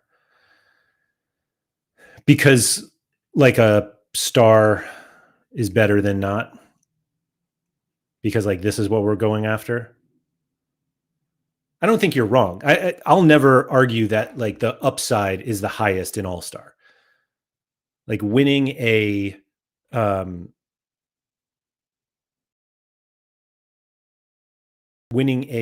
star rare is pretty awesome.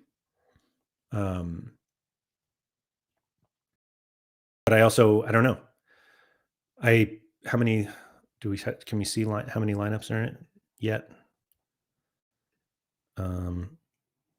Like 3,000 player lineups already. Top 700 win essence. And again, that's not bad by any means. It's just like less than, I don't know.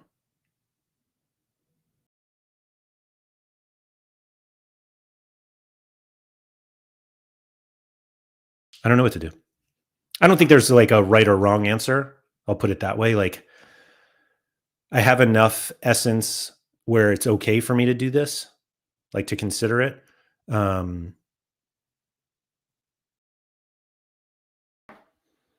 But I don't know.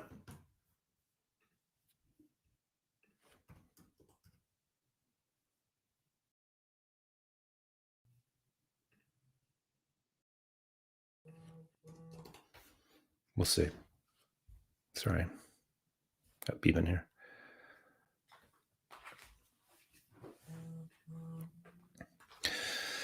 What do we do? What do we do? What's good is that I know that whatever decision I make right now will be different tomorrow when I actually have to submit my lineup. So it doesn't even matter that way. Yeah.